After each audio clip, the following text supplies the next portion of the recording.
I address a cordial greeting to all who join this conference. Welcome to one more topic of this self-knowledge course. Today we will be talking about protection conjurations. We will learn these 4 conjurations: Bellalin, Magic Circle, Jupiter, and Pentalpha.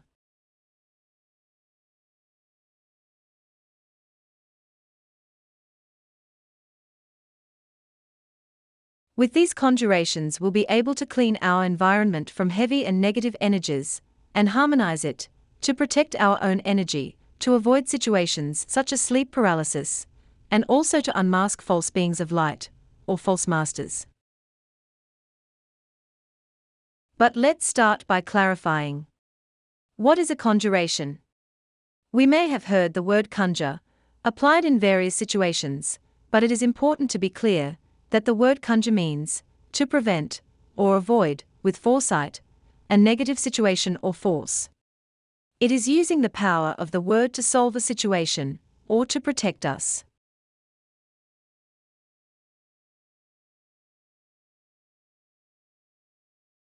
And why is it important to protect yourself? When we decide to do this work of self-knowledge, self-regeneration, and awakening of our consciousness, we begin to charge ourselves with energy. Since, when we begin to work to eliminate our psychological defects, we begin to release and save energy.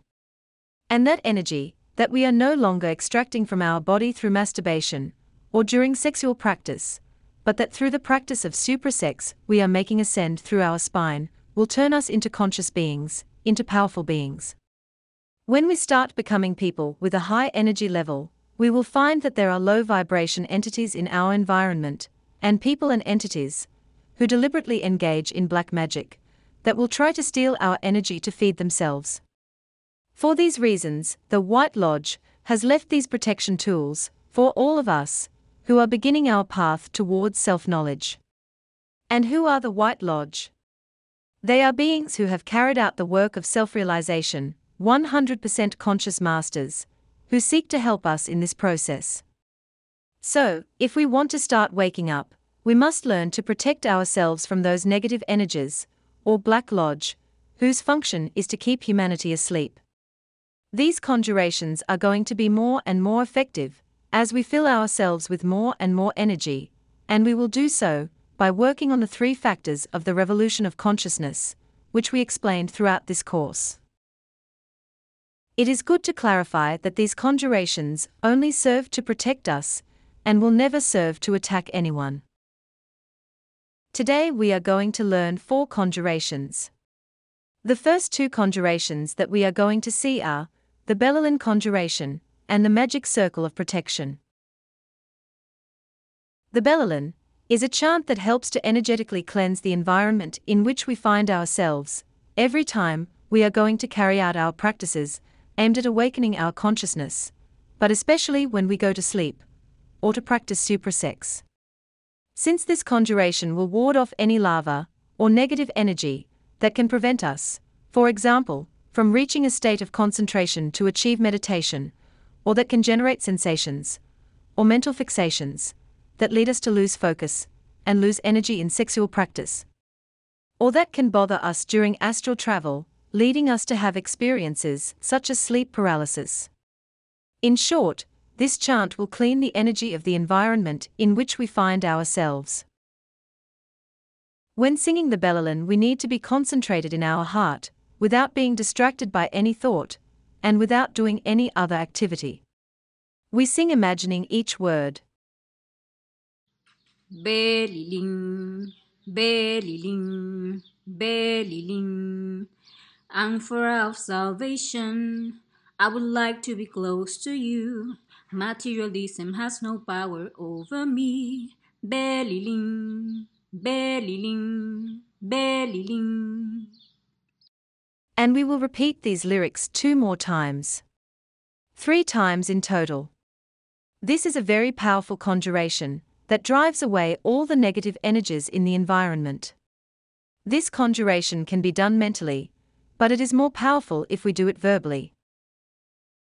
But, what is the meaning of its lyrics? Bellalin means tower of fire. That tower of fire is our spine, through which the sacred fire, or Kundalini, rises when we do the work of sexual alchemy. This fire, which is our own energy, our own power, will be the one that, when we are concentrated, will come out of our hearts to cleanse the environment. Amphora of salvation. An amphora is a container where water was formerly stored. Water internally represents our sexual energy. So, this amphora of salvation represents our sexual gonads, where our waters of life are contained.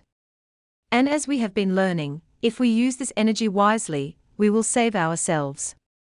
And when we say, "I would like to be close to you," we ratify our decision not to waste this energy again. Materialism is the entire force of the Black Lodge that does not want us to self-realize. And that constantly leads us to seek only material things, money, prestige, fame, etc. And to always seek sensory pleasure that will lead us to lose our energy, our spirituality, and become more and more materialistic. That is why we say, materialism has no power over me. And once we have cleaned the environment, we are going to close it by making a magic circle of protection to prevent negative energies from entering the place in which we find ourselves. To do so, we need to be focused on our heart, without being distracted by any thought, and without doing any other activity. Imagining every word. With confidence and strength, we ask our inner being, "My Father, my Lord, my God, I beg you, if it is your will, to command my elemental intercessor to leave my body and trace a magic circle of protection around this place, to make it free from the forces of evil." Elemental intercessor. Elemental intercessor. Elemental intercessor. Do you work, in the name of Christ, by the power of Christ, by the majesty of Christ. And there we chant the mantra S 3 times.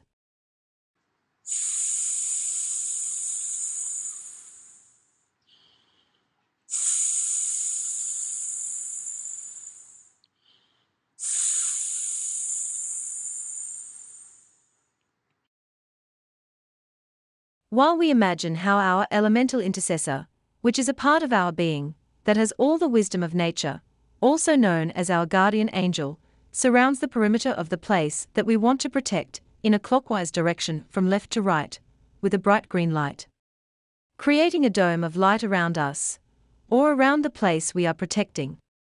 It is important to note that when doing this conjuration, we ask our inner Father, who is the wisdom of our consciousness, to command the elemental intercessor. Since he does not obey us because we are full of ego, he obeys our consciousness. Also, it is good to clarify that when we talk about the Christ, we are talking about a force of our consciousness. Christ is a level of consciousness that can be reached. In later lectures, we will talk in detail about what the Christ is. By doing these 2 conjurations, we will have the environment clean, closed, and prepared to perform any practice. And it is very important to consider not going to sleep without having cleaned and closed our place.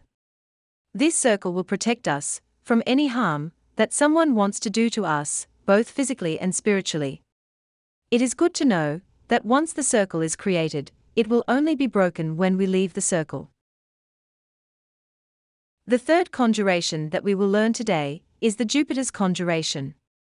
This is a very interesting and powerful conjuration that will help us defend ourselves from any direct attack, both physical and spiritual. For example, on the physical plane, we could be, for example, in a dangerous situation where someone comes to rob us. At that moment, the correct thing to do is to perform this conjuration to neutralize the thief defect of that person who comes to rob us.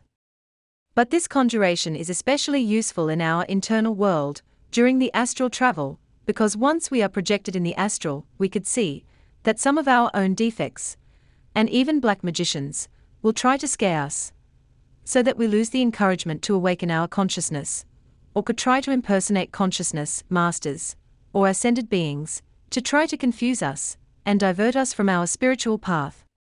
That is why we must learn to conjure those so-called masters that is, to conjure anyone who wants to give us a teaching in the astral, to know if it really is a teaching of consciousness, or a fraud. We can even use this conjuration in the astral, to investigate if that person we believe to be a master, or spiritual guide, is really a master of the White Lodge. If the being or master that we have invoked, or that has appeared, is really who he claims to be, or what it claims to be, when receiving this conjuration, he will remain intact and will even congratulate us for being cautious. And if it is a real master, will have a long sword on his right hand. On the other hand, if it is a defect or a negative entity posing as a master, it will change its appearance. It will be visibly affected, or it will disappear. We could also have astral experiences, in which we are going to receive a direct attack from a black magician, or a witch, who wants to steal our energy, in which case, we are going to protect ourselves using this conjuration. And how is this conjuration done? When doing it, we need to be focused on our heart, and we must cover our solar plexus, which is the area around the navel, with our left hand. And we are going to raise our right hand, and raise our thumb, index, and middle fingers, and we leave the ring and little fingers closed.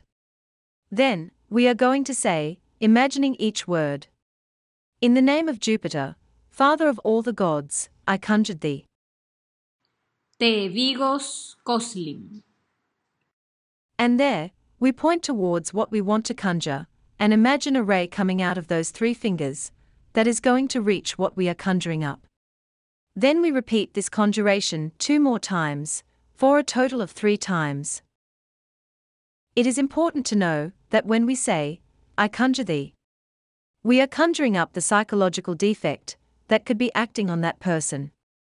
This means that we are not attacking the person, but that we are averting the defect acting on that person, who tries to harm or deceive us. Thus, we will see that if it is a conscious being, he will remain silent, still, and intact. Otherwise, if it is something negative, it will change its aspect, it will be affected, or it will disappear. We can also know that it is a false master or entity, because when seeing that we are going to conjure him, he gets offended, and scolds us for wanting to conjure him. That is a sign that he is an impostor. It is important that we practice this phrase several times, with the intention of learning it, so that when we need to use it, we already have it memorized. Well, that is the conjuration of Jupiter, and it is important to remember that we must do it 3 times. And that as we save our energy, we will see how that ray has more and more power. The last conjuration that we will learn today is the pentalpha. This conjuration is a protection for everyday life, when we leave the house, or when we leave the magic circle. This pentalpha will work perfectly if we remain closed by practicing psychological death, which means eliminating the defects that we observe that want to manifest in us, and without identifying with the defects of others. For example, if someone is angry, and we identify with their anger, and we also get angry, the pentalpha loses its protective force. So it is important to stay focused, living the present moment, and eliminating our psychological defects. To do the pentalpha, we will need to perform certain movements, while pronouncing certain mantras, that will create in us that powerful 5-point star or pentalpha, that symbolizes the power of the raised man, with his 5 bodies created. It is important to differentiate it from the inverted pentalpha, which is a negative symbol. This conjuration can be done by performing the movements along with the mantras, or just by performing the movements. This is how you will create the energy pentalpha. You will begin by standing up, with your arms outstretched, palms up, and legs apart. Being in this position, pronounce the mantra. Klim. Then, raise your arms, palms together above the head, and pronounce the mantra. Krishnaya. Then, with the palms still together, lower the arms until the wrists touch the top of your head. And pronounce the mantra. Govindaya. Then, you are going to touch your shoulders with the tips of your fingers, and pronounce the mantra. Gopihana. Then, You are going to extend your arms out to the sides again, but now with the palms facing the floor. There, pronounce the mantra. Vaya, vaya. And the last position is lowering your arms, the right arm crossing over the left arm. And pronounce the mantra. Swaha. Remember, you can do this by chanting the mantras while doing the movements, or without the mantras, and simply shaping the star with the movements. Internally, a fiery energetic pentalpha will be formed around you that will protect you from any external attacks and from many dangers. And well, this has been today's conference. This is a very important conference that you must start putting into practice every day to keep yourself closed and protected, especially when doing the practices that you have learned and the ones you will be learning during the course. I invite you to the next conference, Evolution, Involution and Revolution, in which we will talk about the different processes through which our essence has to pass in its process of evolution and involution. And we will be talking about how we can get out of this wheel of samsara, achieving the revolution of our consciousness. See you next time.